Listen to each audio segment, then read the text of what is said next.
Well, hello there. Happy Thursday, my friend. Yes. Happy Thursday to you. Plumperable today? Man, I'm way too comfortable. We try to remain plumperable sometimes. Yeah. Well, welcome all you out there to Fraternize With These Guys. I am your host, Pastor Pinewood, and across from me, as always, is Beezy. And thank you for not doing your Beezy. I was trying to keep it as quiet as possible. Oh yeah, we are. Speaking of as quiet as possible, we're kind of, sort of not in the doghouse this week. That's true. We're not in the doghouse recording. However, we might be in the doghouse. And ironically, we might actually be in the Blues doghouse this week because we have fled the coop. Yes, we did. So we left our wonderful doghouse there in the middle of the Texas plains, and we went east down to the backwoods. Yep, the and swamps. We've met some characters. Yes, we've met some characters down here in the East Texas, in the swamp lands of East Texas. Yeah. We went fishing in the famous Lake Fork today, and man, it was not all it cracked up to be. It was cold.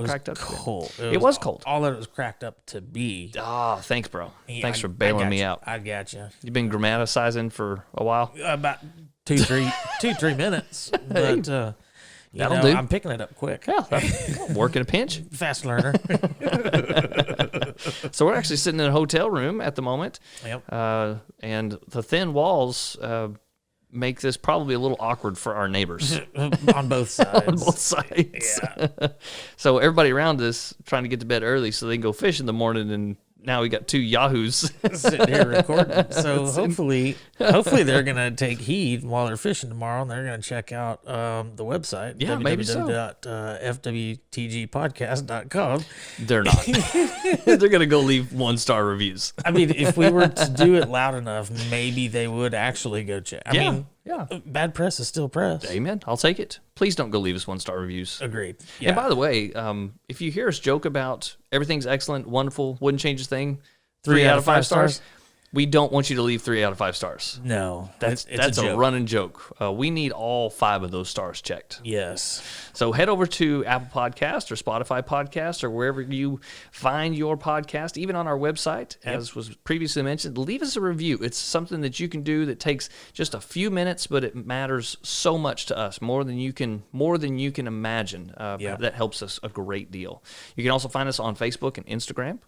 And Instagram's a little slower out of the gate, but we'll get there. We're trying. We got a couple of pictures today. Yeah, we did. We might throw them up on there. Yeah. Unfortunately, we didn't get any pictures of fishes. We did get one. Oh, yeah, we got one because we caught one fish. I will tell you, I called the wife halfway through and said, "Hey, man, Reese just caught a beauty. It was a little small, but still a beauty, and I hadn't had much of anything." And she goes, "Well, you should just throw on a poop bouillon." And I lost it, so I threw on a poop bouillon and set up a catfishing rig. Oh, yeah. And ended up getting one that was so big that when I was pulling it up, that the water level in the lake actually dropped, and then it snapped my line. So it was probably about a 15,000 pounder. Dang, bro. So you're saying, like, when he jumped out of the water, he was so massive that the lake level actually went down. Yeah, it was beautiful. And then when he dropped back in, the displacement came back, and it pushed the water back up. Yeah, and that's probably what ruined the fishing for the rest of the afternoon. Poop bouillon to the rescue. Yes. But we drove 7 hours and spent hundreds of dollars on a guide and caught one fish. Yeah. And it was 44 degrees this morning. Yeah. Had a northeast wind at about 10 to 20. Yeah. And the sun didn't come out till noonish. Noon, yeah. It was brutal. It was chilly. Yep. Not a great day of bass fishing. No. But it was fun. That it was. And most of the time when Mr. Beezy and I get together in any kind of outdoors sense, we don't always hit what we're aiming for. Very seldomly do we actually. But we always have a good time. So that's the most important part. I'll tell you, that's going to be the theme today too. Yes. So out of the doghouse, East Texas, we're going to talk all about the outdoors today. Outdoorsies, Yeah. fishies, huntings, Yeah. Even camping's a little even bit. little campings. Yeah, little campings, and also some movies that, by the way, you should never enjoy your movies when you're in the outdoors. Well, Don't, agreed. Don't be that guy. That's called glamping. Glamping. Yeah. It's not a real thing. Nope. No, we're not there yet. Unless you got a pellet grill, and that's just the glamping of smoking. Okay. I mean, I could at least accept that because at the end of the process of the pellet grill, you do have some tasty meats. That's true. At the end of the movie, you just got an RV. However, we've spent some evenings cold on the ground after a rainstorm that we wish we would have had an RV. Yeah, and that was the last year that we were allowed to take the wives camping with us. That's right. From that point on, we was always a cabin. Cabins were required. Cabins were required. They had to have beds. Yep. And non-leaking roofs. a wood burning stove. Oh, those luxuries. Good times, man. And I know we need to go on, but I do feel like we have to mention, if you ever feel the need to come to Lake Fork, and I highly recommend it. It's a great bass lake, one of the best in the country. Not for us today, but typically. Bring bottled water down here. I don't know what it is. It's like they pump the water right out of the lake. Like the lake's butthole. Yeah. They pump it out. Has to be. And then just filter it through somebody's ragged sock. Yeah, he's been tracking alligators or whatever they have as predators up here all day, and they filter the water through his war-torn, sweaty sock. It is rough. It's so bad you could taste it when you're brushing your teeth. Yeah, and you can smell it when you're in the shower. Yeah, on the shower. The shower was the worst part because I used more soap than I normally do, and it still was like, is that me? Dang, man, I had a long day out on the water. I smelled like lake. I need to go take a shower. In the lake.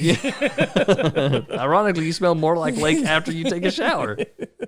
So bring your own water. All right, well, without further ado, let's get to our flagship section. I guess it's not our... Yeah, it is. Yeah. I would call it our flagship section. Certainly is. Definitely the music. Yeah, well, at least the segment music, definitely the best. Let's get right to our libations library.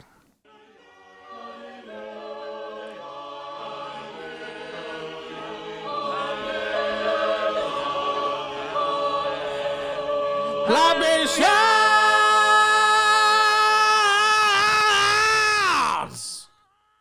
Man, dig it every time, even on vacation. I dig it.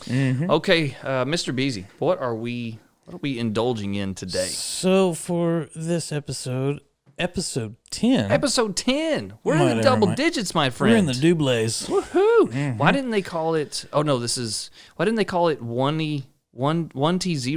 1T0? Yeah. I don't know. Or 1TO. 1TO? Why is it 11? Why is it 11 1T1? You're asking the wrong person. Maybe that's a thinky blinder at some point. Could be. Okay.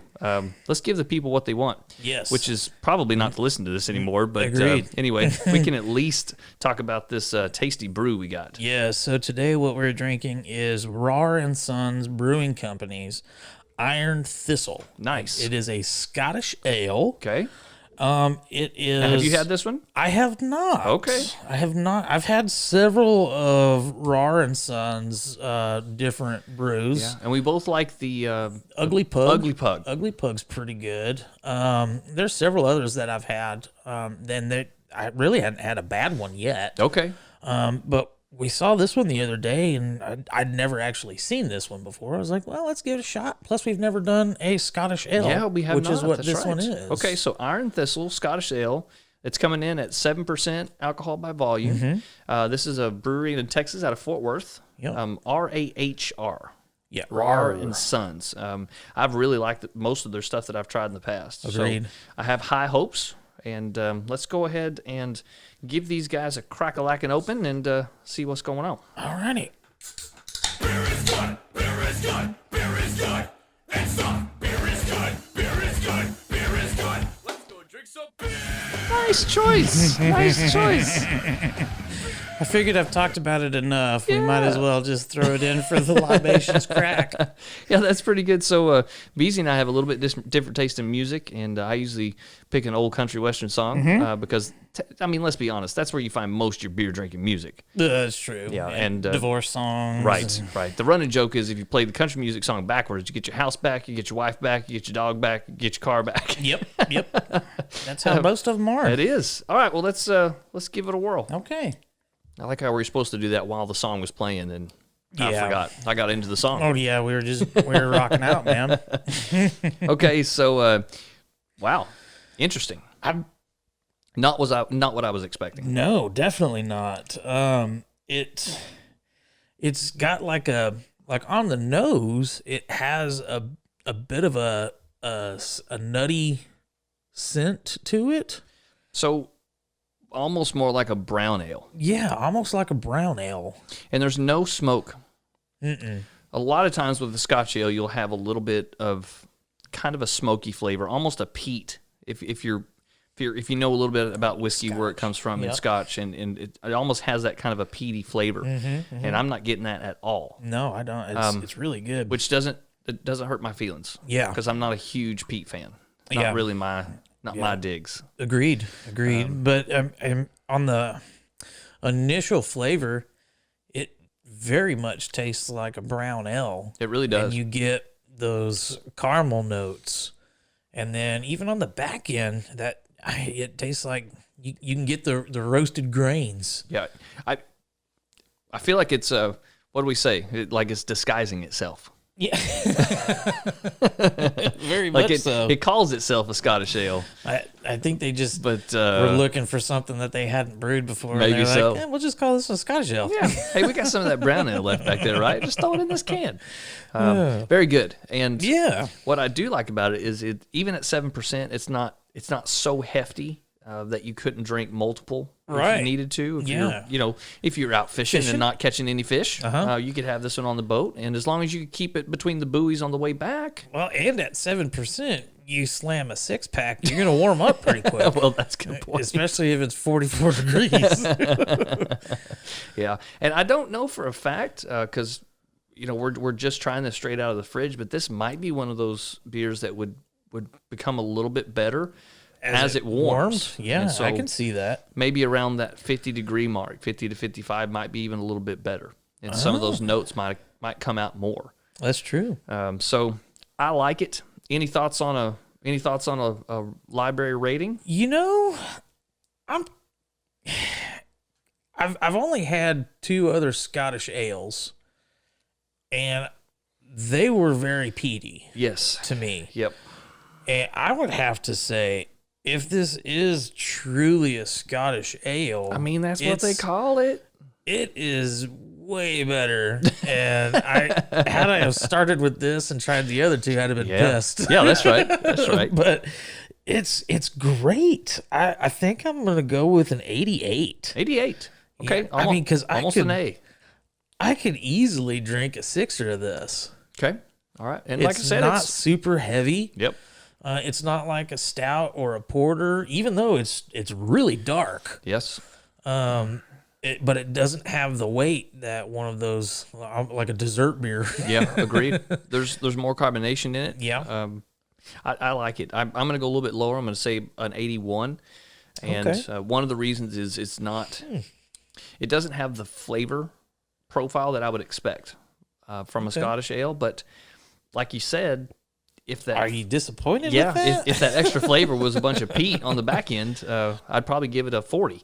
So it'd be down there with the domestics. No, probably not. But no, it's good. So I'm going to give it an 81. Beezy's in with an 88. Okay. And we'll tag Rar and Sons on our post this coming week. Yep. And you can find them. Go check out their brewery. I imagine, just like with all the ones that we talk about, you could probably order from them. I don't know the legality of that where you are, so double check on that. But good beer, and also check out their whole catalog. Great company, great brewery. And if you're in the Fort Worth area, the Dallas-Fort Worth area, go check them out and tell them that Fraternize With These Guys sent you over there. Yeah. They won't know who we are. Yeah. But well, they will once we tag them. one time. Yeah. Yeah, and then they'll forget about us. We're that's- forgettable Small potatoes. for now. For now. How many episodes does Rogan have? Like 1,600? Oh, God. Far too many? So he's got over 1,600. So I'd say that we're getting closer. We're one episode closer. As of today, baby. One episode closer. He's got 4 digits. We got 2. We got 2. Hey, if We're you look, coming up the rear. if you look at it that way, he's got 4 digits. We got 2. We're halfway there. I'm telling you. It's I just like it. all a matter of the way you look at it. That's true. All right, let's go right into 4 questions. 4 questions. Still not the new and improved 4 questions. Old Pinewood can't get his act together and get the right button. Well, we did start traveling. That's true. So And that, that's kind of difficult sometimes. Lots Yeah. of stuff going on. Lots of ins and outs. Mm-hmm. I got a banking account or a checking account and savings account. Lots of stuff to go wrong. Okay, so we have all outdoors questions. yes. And all outdoors cinemize this episode. Yeah. And all outdoors Thank You Blinders, I believe. I believe so. Outdoors themed episode. I know. I think with the exception of Ponder This. Yeah, I believe so. That's just a regular old Ponder That's This. just something to ponder. Okay. All right, well, I'm going to start. Do it. Okay, this is a question. So there's a string of questions geared towards the new outdoorsman or Okay. outdoors lady. Okay. Outdoors woman? Outdoors person. Hey, I like it. Hey, we're trying to be politically correct. I don't like it, but we'll try. I mean, So we'll make amends. there's about 10 questions here grief. geared towards the newbie asking some more experienced folks how to handle themselves in the outdoors. Okay. So I'll start with this one. How do you poop? When you're outdoors? Yep. Well, first and foremost, if you're going to do this, you're going to want to make sure that you're using like a septic safe toilet paper because Yes. that will biodegrade a lot faster than your super ultra combo That's true. thick Charmin stuff. Right. It's better for the environment. Right. Now that's the first thing. Okay, so quick dissolving toilet paper. Yes. Now, as the great Bill Engvall said, not too quick. You do. You what- don't want he- tissue paper. You don't want to be playing beat the clock when you're in the bush. There is nothing worse than going for a wipe and toilet paper no longer there, so Yeah. then you're cleaning your hands. You need your shield to hold up under fire. But you can go to the camping section, believe it or not, and buy quick dissolving toilet paper. Yes. Maybe give it a test run. For sure. Yep, You for definitely sure. want to give it a test run. And just a little word to the wise: when you're packing that, take your toilet paper roll and squish it, and that'll save a little space. And put it in a Ziploc bag. Yeah. Trust me. Because Trust me. Put depending it on in where a you're Ziploc going, even humidity Yes. will wreak havoc on some turd tickets. That will do it, in fact. And speaking of humidity, us West Texas boys, we are not used to this nonsense. That is true. And it's not even there's no heat. It's just cold, damp, Yeah. wet, weird. yeah. Yeah. It's strange. Not a big fan. Nope, me neither. I would rather it be humid in the cold right now than I would be in summer, for sure. But it's not great. Agreed. Okay, I would add to that all of those things. Dig a hole. Yes. Dig a hole Well, you and you cover the don't hole. want to just. You're not a wild animal. I mean, come on now. You can't Now- just go off of the beaten path. I mean, you can. You You- can. We have seen that I before, have seen actually. that, sadly. Yes. Um. Way too close to the path. Yes. Yeah. Why? It's just What kind of heathens. person? Heathens. What kind of person is like, you know what? I'm just gonna drop trowel right here. I'm not gonna go off 50 foot. I'm not gonna dig a hole. There's just a rock, and it looks pleasurable Do right you there. know what this beautiful scenic trail is missing? A giant mound of my waist. Oh my gosh! Yeah. How is it that we went from the first episode to the 10th episode, and I think we've mentioned poop At least, at least every other episode. yeah. I mean, Poop play. You might begin to think something is wrong with us. Poop sales. Now, I wasn't going to do this, Okay. but I feel like we need to bring this up Okay. because old Pastor Pinewood has got a little bit of expertise to deliver on this particular topic. If you're in the bush and you don't have readily accessible facilities, don't trust your body to cleanly pass gas if you've been eating suspect material. That's really all I'm going to say. Just leave it at that. But maybe we'll tell the full story at another time. But just don't risk it. Never trust a fart. I mean, not fully. You can never trust it. It's it can really mess up a trip real fast. Bite you in the ass. Yes, it can. Yes, it can. Well, that was good. What else you got on that 10-question list? Okay, so a couple ones that we'll just kind of briefly go over. This will count as question 2. I thought that was a good question 1, but these will count as question 2. What about spiders, mosquitoes, bugs, etc.? Yes, you're going to have them. It's just going to be one of those deals. Literally the nature of the beast. Yep. So don't worry and just enjoy. So my recommendation: mosquito nets around the face and long sleeve shirts and gloves. Those work wonders. They also have those little bitty vials of DEET mosquito spray that you can put around your neck and ears and that sort of thing. That does work. Yeah. And the more potent, the better. But then you smell like it, and there's the residual left, and sometimes it can make for an a not very fun trip. And so I recommend the nets heavily. And then what if I'm not in good shape? Just go on, Nancy. Round is a shape. Sometimes you could say round is even a good shape. Yeah. Yeah, if it's Could be perfect. plumpable. It could be plumpable.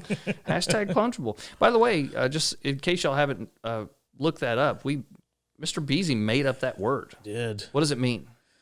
Well, it was kind of a combination of being plump and comfortable. Okay, comfortably plump. Comfortably plump. And we were surprised when we hashtagged it, and we're it.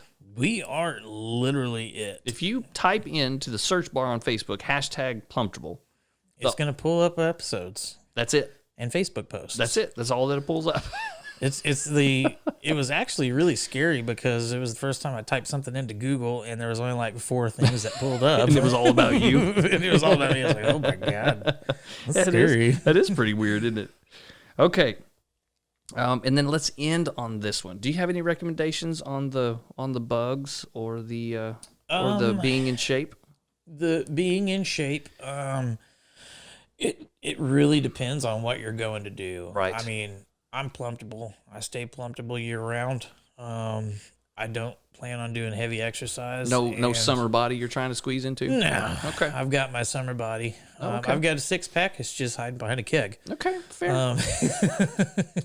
But depending on what you're doing, I mean, you're gonna do it. Yeah. Hiking when me and you did that hike to Crater Lake, Yeah, that's right. it was like 6 miles. It's a hefty one. It was a brutal hike. Yeah, and it's literally uphill and then downhill a little bit and then back uphill. Mm-hmm. And so there's no rest if you're going or coming. It's gonna be, you're gonna have the best of both worlds, both ways. You're doing it both ways. Yep. It was brutal. Lots But- of jokes there that we just glossed rolled over. right past. Yes, yes.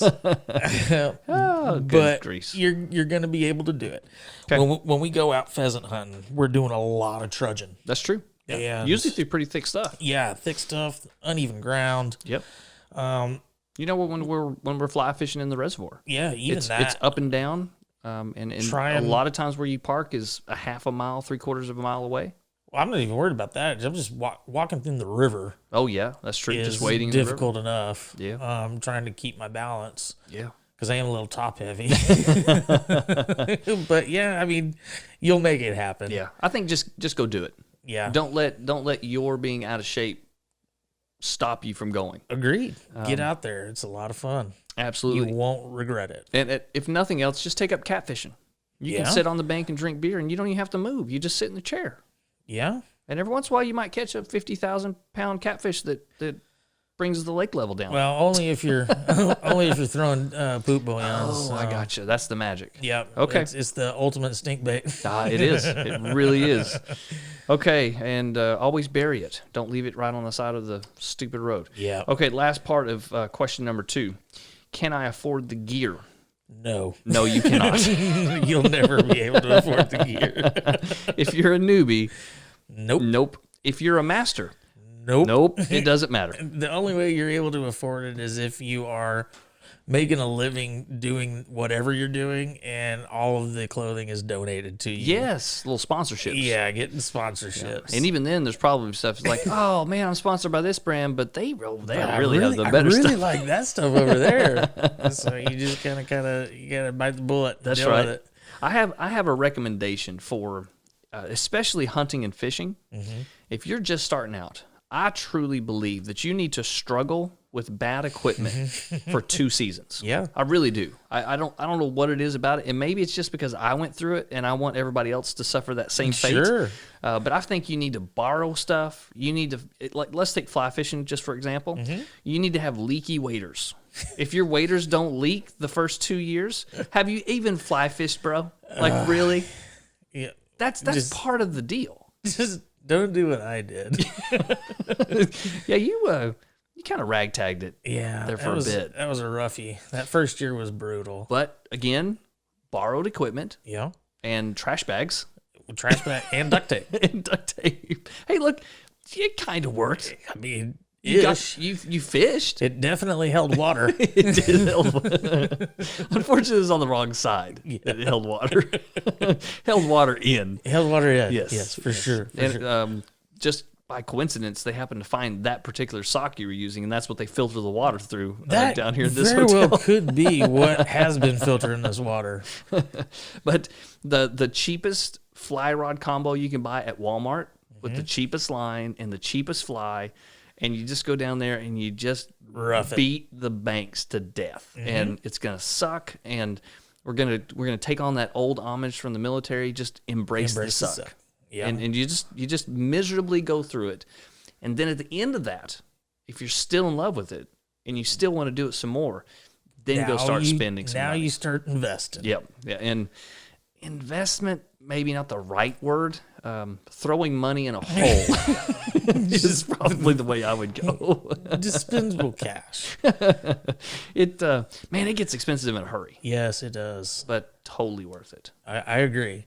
With this, I guess it was 2 years ago, I went and finally upgraded. You did, that's my right. fly gear. I got my new fly rod. I bought new waders, new boots, and got the top of the line. Got some Sims. Yeah, you did. Sims waders and Sims boots, and we got that Reddington fly rod. That's right. And it's just, it was a completely different beast. Yeah, and coincidentally, after you spent all that money, you actually had to get another apartment because your wife kicked you the French out.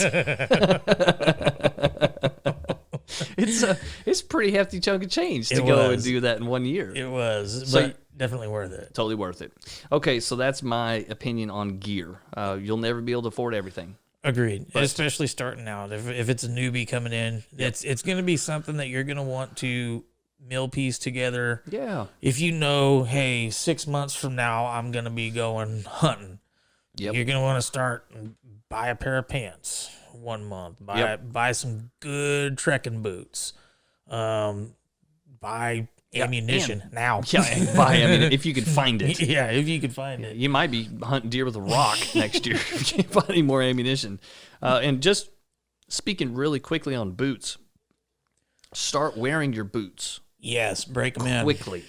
Yeah. Don't take brand new boots to the mountains. That will ruin your trip. There's a whole bunch of stuff that you can buy that will do a whole bunch of wonderful things for you, but if your feet aren't working, you ain't working. You ain't working. You need to make sure those boots fit, that they're well worn in, and they don't. You can trek long miles in them. Yeah. And I've personally seen twice that happen where it literally will ruin a trip. Oh, yeah. You get bad boots, your feet are all messed up, and man, it's hell on earth whenever your feet are all messed up. You get good boots that you haven't broke in. Oh, yeah. And I mean, your feet will not allow you to keep going if the whole bottom of your foot's a giant blister. Doesn't matter how much money you spend on those boots. Yeah. Yeah, you need to break them in. Agreed. So, word to the wise. All right, I'm going to turn mine over to Mr. Beezy for questions 3 and 4. All right. So, oh, goodness gracious. Thank you for not burping into the microphone. Yeah, that Scottish Hell's making me a little burpy. This is kind of an interesting one. Have you ever found anything of interest while you're hunting or fishing, or like even just snagged something while you're fishing? Okay. Anything cool?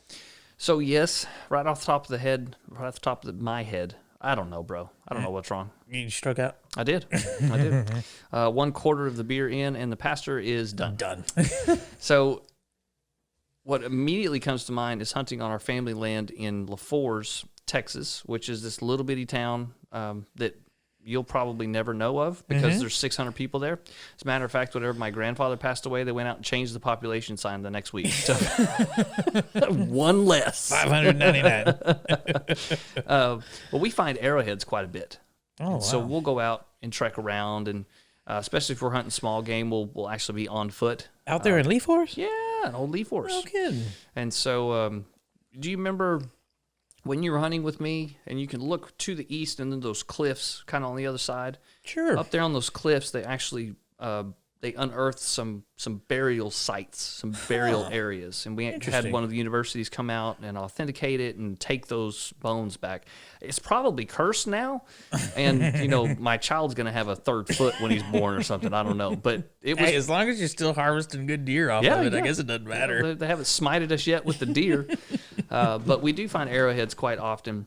On fishing trips, man, I can't think of anything I've found that was cool.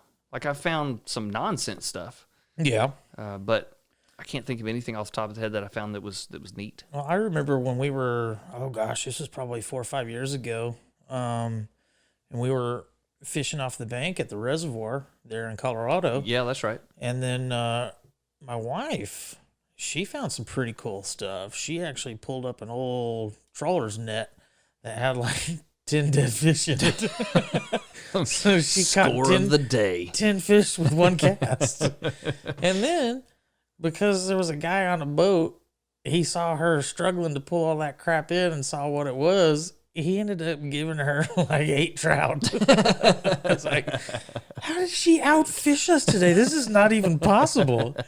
That's pretty good stuff. Oh, this was just nice to the guy, and he helped me. And I was like, good grief. All right, well, it counts. Yeah. Pays to be a pretty woman in those circumstances. That is correct. That's Burley, man. I don't think he'd be doing that. No, I don't think you can go out and catch your own dang fish. Yeah, exactly.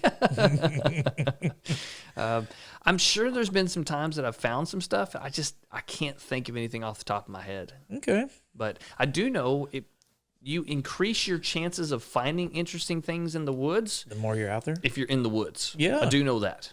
Sitting on your couch dreaming about it. You're not going to find anything. No, you're probably not going to find anything. So get out there. Yeah. All right. Well, that's a good question 3. So here's question 4. What's your opinion? Now, this might be a divisive question. Okay. What is your opinion on a person keeping a legal fish or like just a sport fish, so a bass, for instance? Okay. What is your opinion on that person keeping that bass if it's legal? Okay. And it's done from, say, Lake Fork. Yep. I see the point of the question. First and foremost, I hate that guy. I really do. I really do. We are strict. I say strict. We're pretty strict catch and release folks. Mm-hmm. I've been raised that way. My dad and my granddad were tournament bass fishermen. Sure. And from the 60s, that was kind of a thing that changed in our culture. So instead of catching fish just to eat, now we were catching fish for conservation. So you'd release them, you'd track them, you'd see how big they could get, increase their habitat, blah, blah, blah. Sure. So when we're talking about large and smallmouth bass, even crappie and walleye, northern pike, maybe not pike so much, but some of these game fish, throw them back. Yeah. Take your picture, enjoy the moment, but put the fish back. And there's a lot of people that disagree with me. One of my favorite outdoorsmen, Stephen Ranella, disagrees with me. Sure. He says, hey, if it's I caught legal, it. I'm eating it. yeah, I caught it. It's legal. I bought my license, and that fish belongs to me just like it does anybody else who catches it. So I'm gonna eat it. Sure. Fair. You know, if that's the way you want to, that's fair. However, if everybody did that, there wouldn't be any fish left. There's got to be some conservation that comes along to it. So I don't like to eat fish, and so I have that on my side. Yeah. So I just want to make him late for something. I don't need to eat him. I just want to make sure he has to go into work and explain that, hey, man, I got caught. There's a log jam. Yeah. You're just lucky I'm here today. You're lucky you didn't eat me. Yeah, because that's the other thing too is especially if you just nail a trophy. Yeah. And this is even hunting as well. Yeah. So if you get just a trophy buck and you were to, of course, I guess you're really not going to release a trophy buck because you shot him. Yeah. I mean, you can release him, but he ain't going anywhere. Well, so we'll stick with fish on this one. Yeah, then. probably just. So You could make the argument in a roundabout way. You could take a picture of him instead of shooting him. Sure. But I don't like that. I'm eating it. Yeah. That's my foods. Yeah. But we'll stick with, say, bass. Okay. So you catch just a behemoth. Mm-hmm. And You want him on your wall. you want him on the wall. Yep. And I asked you this earlier today. Yeah. What is the process on taxidermy for that? Because from my understanding, back in the day, what they would do is they would actually skin the fish and then put it on a mount and then basically like a lacquer. That's right. Paint it. Yeah. And then lacquer epoxy over it. But now you don't even have to do that. You can take a picture and get all of the dimensions of the fish. Yeah. And there's just three. There's just three measurements you got to take. So there you go. And you send that in, and the beautiful artists that do these replica mounts, they order that fiberglass form, and then they look at your picture, and they paint that fish on your mount. Yeah, it's impressive. It really is. And you get to release that big mama back to the water so she can go have more big mamas. Another year of spawns. Yeah, that's the whole thing. And bass, they're okay to eat, but they're not crappie or walleye. Sure. So, I'm partial to black bass for sure, and trout. Yeah. Black bass, brown trout, brook trout, cutthroats, rainbows you can have. I don't care about those. Yeah. But put them back, man. Catch them, enjoy them, but put them back. Sure. But And I'm with you for the most part. Trout, I love trout, especially when we catch them in Colorado. if I'm going to eat fish, I do want it that fresh. Yeah. Yep. And fried. Yeah. Yeah. Deep fried. It's good stuff. All right, man. Well, that was hopefully you guys are enjoying the outdoorsy theme. Yeah. And let me close number 4 by saying I might throw you some shade if you keep illegal fish to eat, especially if it's a big pregnant female bass. I'm probably going to throw you a little shade. But at the same time, that's what we all pitch in for. Yeah. When you buy a fishing license, that's where that money goes, is to make sure that stuff is there. So I'm more concerned with, are you helping in the conservation effort? Right. Are you picking up your trash? Are you being a knothead? Yeah. Are you doing the things you're supposed to be doing? And if you're following all those rules and regs, by all means, stay within the bounds of the law, but that's what they're there for. How do you feel about grenade fishing? If it's catfish, I'm all for it.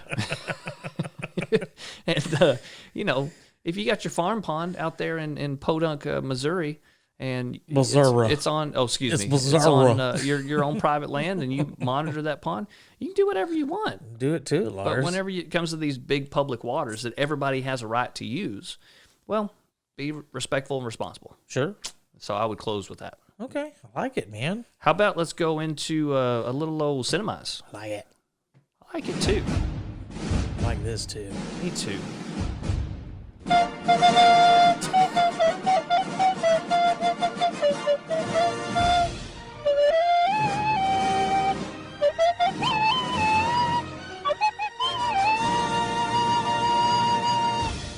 Cinemize with these guys.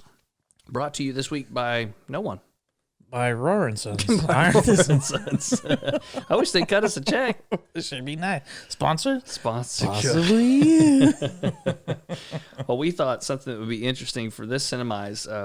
Sometimes we'll talk about top fives, or we'll rank movies, or give them a score, or something like that. But I think this week we just list some outdoors movies. Just great outdoor movies. And actually, I'm going to start with that one right there. The movie called The Great Outdoors. It's really not even an outdoors movie per se. No. But it has The Great Outdoors in the title. Old Dan Aykroyd and John Candy. I'm surprised you got his name this time. No doubt. Was that episode 2? I don't even remember. I just could not come up with that guy's name for whatever reason. Great movie. Yes. Great yes, movie. it is. What are you gonna add to the queue? Well, we've got the outdoorsy / kind of survival episode going. So to stick with that theme, I think I'd like to roll with Deliverance. Oh no. Well, it's a survivor movie. Okay, I would. So outdoor activity. They're canoeing. Yeah, canoeing and hunting a little bit. Yeah. And towards the end, hunting people. Yeah. Good stuff. Yikes. Man, if you haven't seen that movie, maybe don't. Yeah, I mean, it has a lasting effect. Yeah, it's a rough movie for sure. It really is. And it's not even it is a great movie. It's got a decent cast. It really does. But you don't walk away from it with warm fuzzy feelings. No, you do not. That's not one that you get done and you do chores around the house or something. Yep. That's when you go pray. Yeah, that's one when you crack open a few of these Scottish ales and just sit. Yeah, sit and ponder. Yeah, I'm gonna bring in Into the Wild. Okay. So it was a book first by John Krakauer. That's why I've never heard of it. Yeah, that's right. About this kid who basically he was raised in upper middle class. He was destined for an Ivy League school, very smart, and threw all of that away and essentially became a hobo, just kind of a bum. And he went west. So Sin Valor would have hated him. He would. Sin Valor, not happy. And just a hippie. He was a hippie. Now, he was a calm hippie, so he wouldn't have made a whole bunch of sudden moves. Okay, so that's Sin fair. Valor probably could have let him slide maybe a little bit. But definitely a hippie, went out west and ends up in Alaska. And he's trying to hunt kind of off the grid. Okay. And he's got a manual about what plants he can eat. And he eats the wrong one and ends up dying up there in this... Dysentery? Nope. Some sort of... I don't know, eats a mushroom or something and it kills him. Kills him. He basically starves to death. That sounds like a wonderful movie. It's a good movie, not a great ending, but I'm sorry if I just spoiled that. Spoiler of course, alert. at the same time, you've only had 13 years to watch it, so just It's on you. calm down, Nancy. That one's on you. Good movie. And then I would also say there's several movies about hiking and mountaineering, Mount Everest and K2. One of them's called K2. Yeah. All of those are great. Yeah, K2. That was a good one. I enjoyed that one. Even as ridiculous as they are, they're still very, very good. Yeah, the another good hiking one was it was called Vertical Limit. Yes. I had Now, Bill which Paxton. one? That one had Bill Paxton in it. Bill Paxton and Chris O'Donnell. Yeah. And I believe that they were trying to hike the summit of K2 in that one, if memory serves. I can't remember. It's either K2 or Everest. Yep. But And there's also Cliffhanger. Don't forget that one. Are you going to consider that one? that one's bad. I mean, technically, it's an outdoors movie. It's not a great one, No, not at all. but it's not. I mean, if you're just going to go with that mentality, then let's just throw in Surviving the Game. Oh gosh, no. Because that's a hunting movie. Yeah, I technically mean, if it you is. take it down to the nuts and bolts of it. Man, I haven't thought about that in a long time. Yeah, old Rutger Hauer, and was that Ice-T? I think it was. I believe so. So I'm going to change my mind on that. Everybody go watch that movie like today. Which one? Surviving the Game. Yeah, it's And you'll hate us. It really is a decent movie. It is. I believe it's based on a book. Yeah, I didn't read the book. Of course. I just saw the movie. There's an older movie with Charlton Heston and Brian Keith called The Mountain Men that I watched as a child, and it has very near and dear place in my heart. It's one of my favorite movies. And it's about the most famous mountain man in American history. It's based loosely on his story. Okay. And don't watch it with your children. For an old movie that was made in the early 60s, it is rough. Oh. Really rough. So probably by today's standards, it's not all that rough. But, I mean, there's a rape scene in it. And, Good grief. you know, it's just a rough show. And it came out in the 60s? Yeah, early 60s. Like very soon after the 10 Commandments, Charlton Heston was like, well, I'll make this movie too. I mean, they're paying me good. They're paying me well. So, any other movies you'd add to this list? Well, I mean, I would think you couldn't have the list without rounding it out with The River Runs Through It. I agree 100%. I mean, Yeah, we mentioned that a couple episodes ago. But Great movie. yeah, And- it was an all right movie. No, it was a great movie, sir. It was all right for me. And I hate to say this because it's you, but the book was pretty dang good too. Oh, jeez. I didn't even know it was a book. It is a book. Yep, it's a good one. Oh, gross. And then also, I think maybe honorable mentioned. I probably wouldn't go back and watch it again. And you'll have to help me because I always mispronounce it. It's The Revenant. The Revenant. The Revenant. I think that's what it was with old Leonardo DiCaprio's. Yeah. No Room on the Door for You, DiCaprio. the movie that got him an Oscar, I believe, after he's done like so many freaking blockbuster movies. Yep. He gets destroyed by a bear. Yeah. And that's Speaking the of movie. rape, Yeah. he kind of just gets messed over by this huge bear. Yeah. And they're like, all right, give him an award. He deserves it. Speaking of a rough movie, it's pretty rough. Yeah. And it's loosely based on A book? No, on a historical figure. And I can't think of that guy's name, but there are some. It's fairly true to his historical portrait. Okay. There's some things that aren't true, like he doesn't actually have a son, and there's some other things that aren't true, but it is loosely based. And they say in his real life, the guy that they're making the movie about, that he got attacked by a bear, and he walked, like after being mauled by this bear to the point of almost death. He actually manages to get back into town somehow and Good lives. grief. Yeah, it's crazy. It's the survival spirit right there, man. I guess.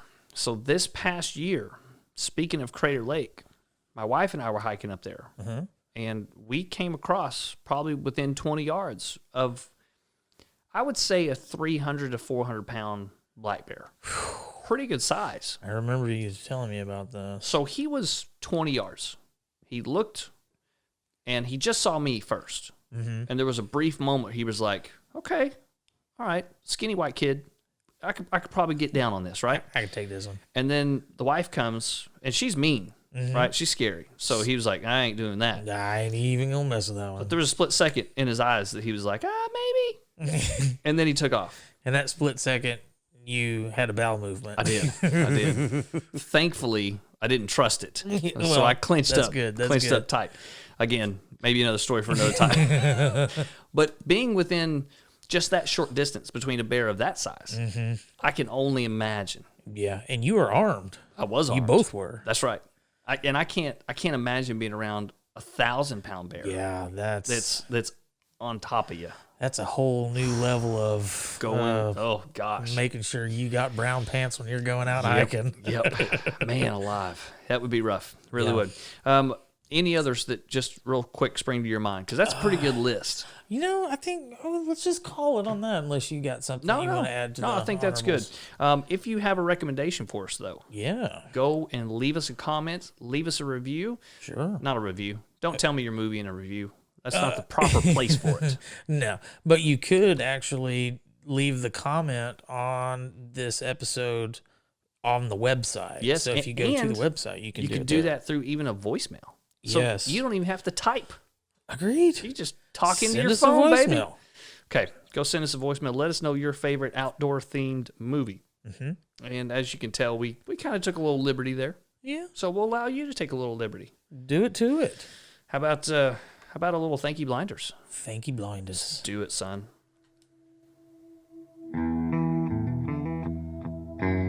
Thank you, blinders. As you know, our flagship is our 4 questions, and old Beezy and I, we get together a little bit before, and we kind of talk through those questions, and we don't really answer them. We just have an idea of what they are before going into the episode. Thinky Blinder, on the other hand, no... is blind. It is. You don't know what I've got for you, and I have no idea what you've got for me. Yep. So No heads up, no nods, nothing. It's an off-the-cuff answer, It sure is. and you've got to think it. Okay. You got to 'Cause think you're about blind it, to it. and it's blind, hence the name. Thinky blindness. Okay. I think they get it. Yeah. Okay. Well, All right. why don't you go first? Okay. I got one. This is the first question that I had whenever we talked about doing this episode. I knew exactly what I was going to ask you. Oh, grand. So the question is, money's not an object. Okay.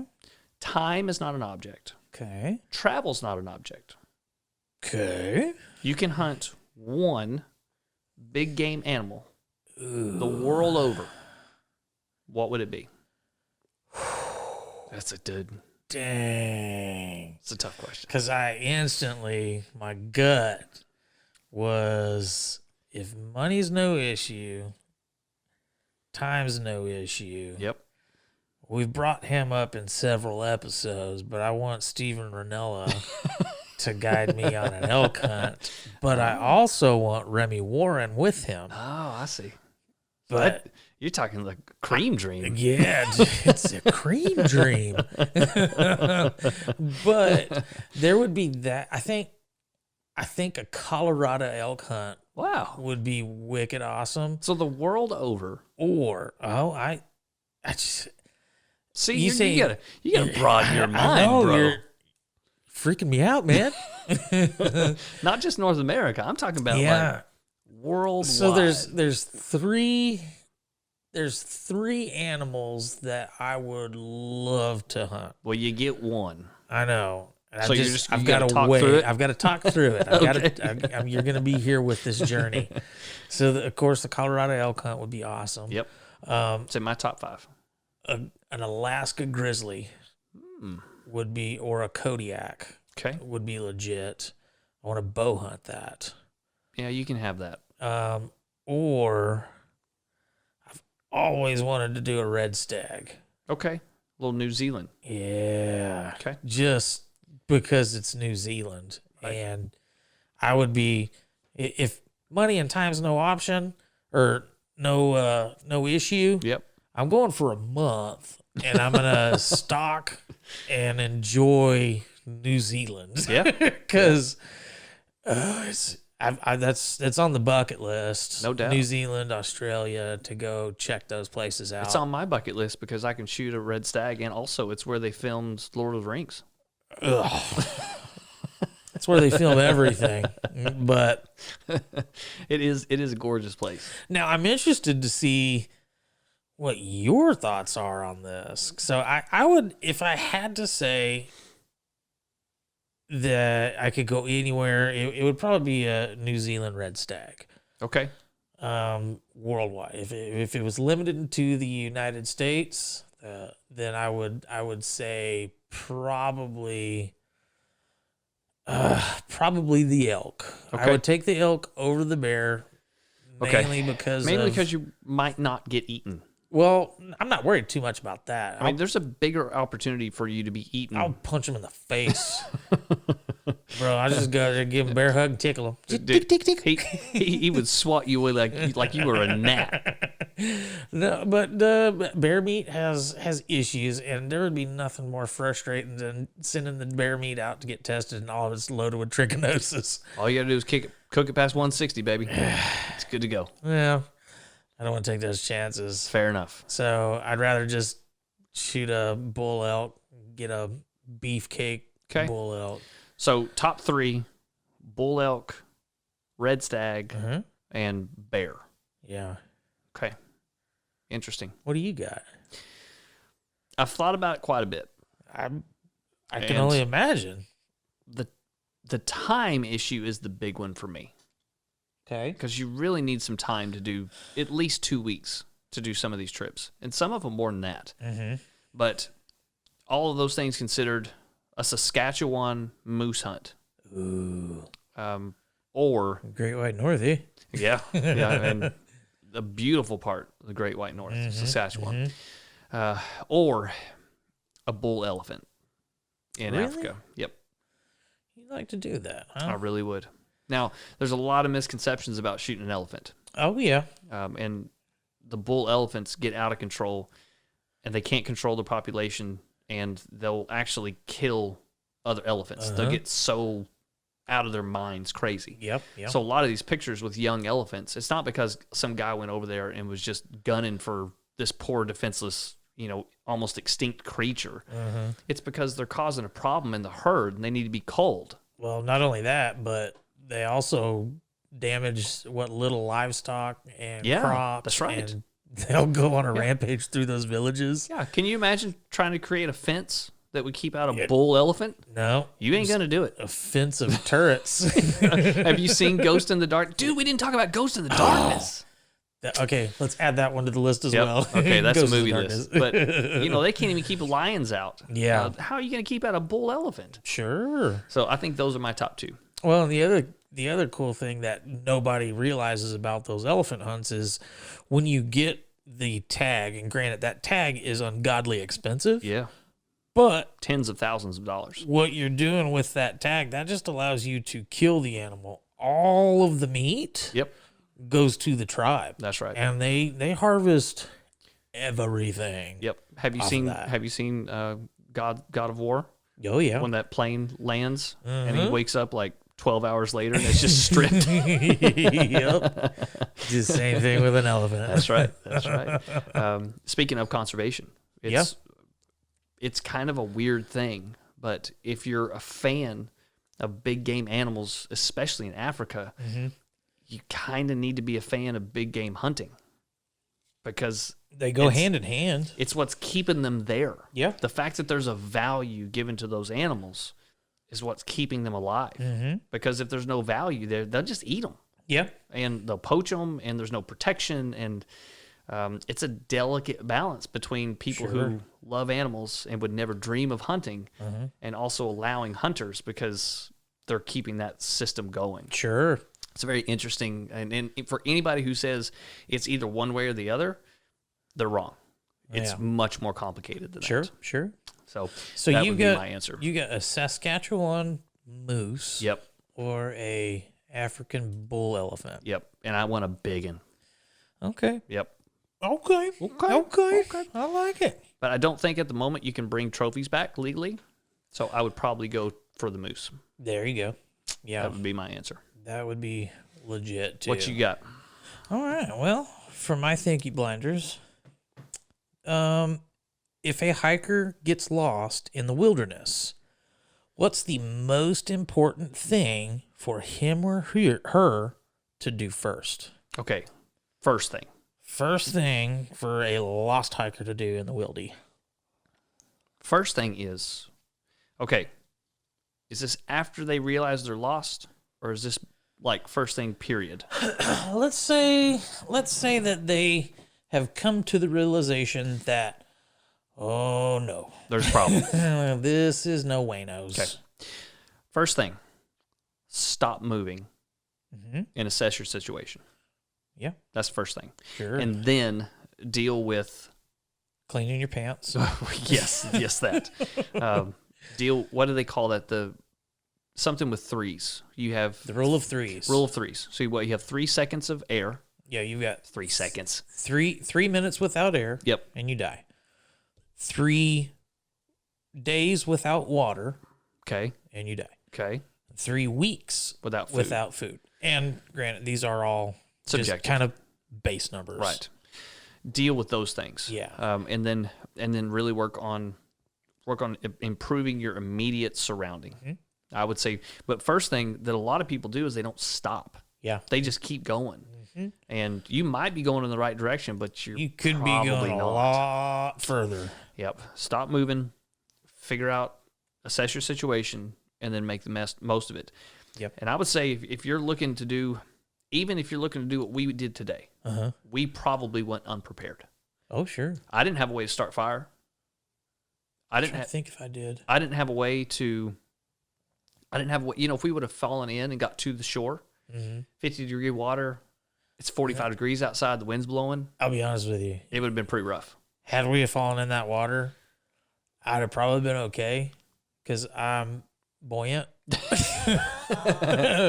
Hashtag plumpable to the rescue. One of the benefits of being hashtag plumpable. Well, the other benefit would have been we were typically in 4 foot of water. Well, So that's true. good. That's true. But we were unprepared. Sure. I would say before you go, you need to tell somebody where you're going. Yes. At least give them an idea. And the more detailed you can be, the better. Definitely makes narrowing down a search much easier. Yep. If I can tell somebody, let's say, so my cousin went missing one time. Oh, wow. Briefly, and it was over real fast. But he had told his mom not only the area he was going, but which trailhead he was starting out in. Okay. And so when they kind of came to this realization that we might need to go do some searching, we knew exactly where to start. And thankfully, it never got to that point. But you need to be as specific as possible when telling people where you're going. Yes. You need to have something on hand that will allow you to do a couple of things. You need to have a good knife. I would say you need to have several ways to start a fire. Yes. And I usually, if I can, and weight's not too big of an issue, I'll carry a small hatchet. Yeah. And old Beezy actually gifted me a hatchet that I carry around quite often.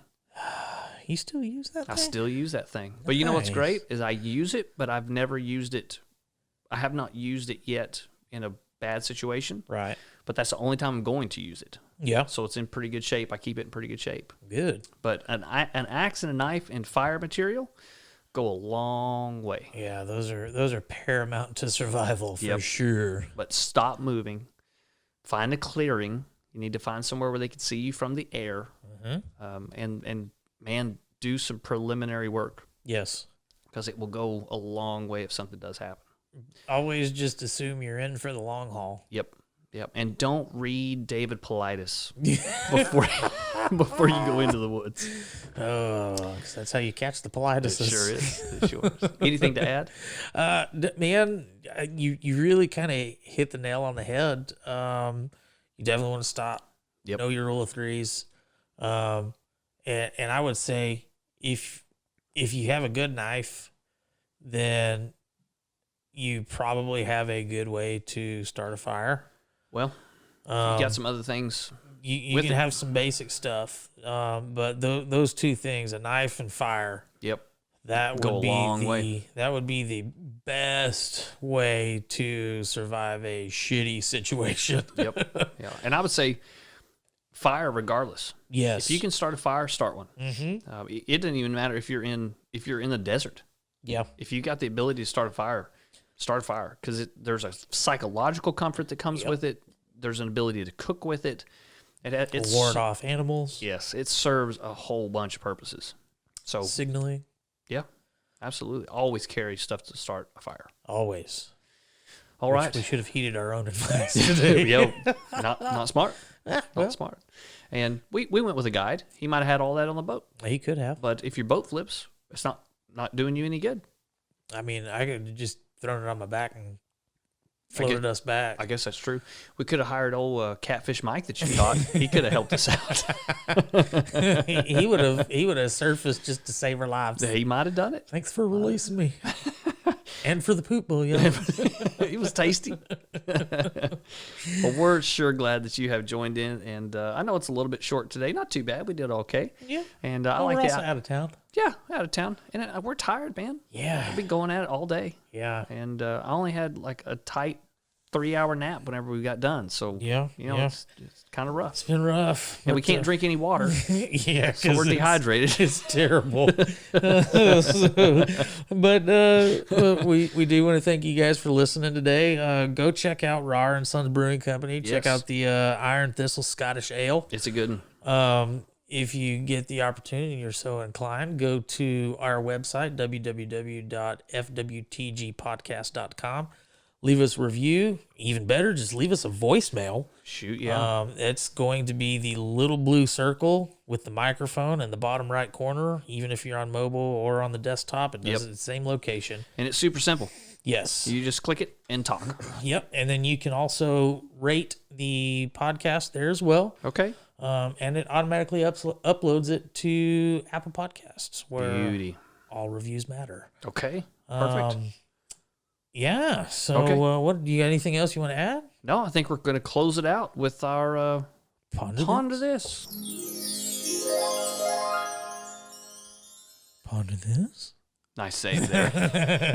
Forgot that guy was coming up. He was. Oh man. So this is kind of fitting for a couple of the situations we ran into today. Okay.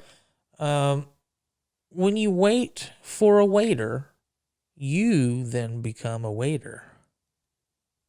Beauty. How'd you Well, like that one? I like that one. We waited today several times. Several times. I waited on somebody to take my dang money. I know. All right. Well, good episode, bro. I love it. Thank you guys out there for joining us. We really appreciate it. God bless y'all. Catch you next time.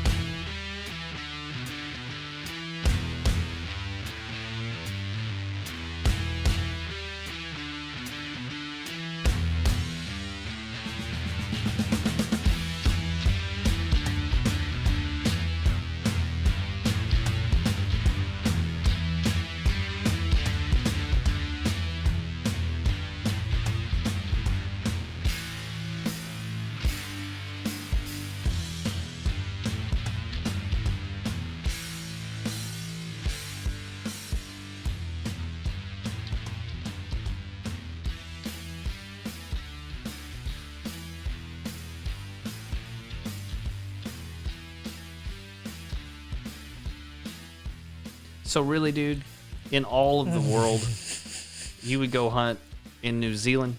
Yeah, for reals. New Zealand. And you'd hunt a creature that's not even native to New Zealand? Yeah, because I'm just that killer instinct. Wow.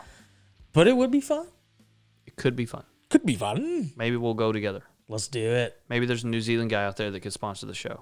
Ooh, investors? And he just happened to listen all the way to the very, very end because he can't get enough. Well, I'll be honest with you. I've looked at the analytics, and we don't have anybody remotely close to New Zealand. Let's do Facebook ads in New Just Zealand. plug New Zealand. Yeah, let's do it. Beauty. All right, love it. See you. Love it.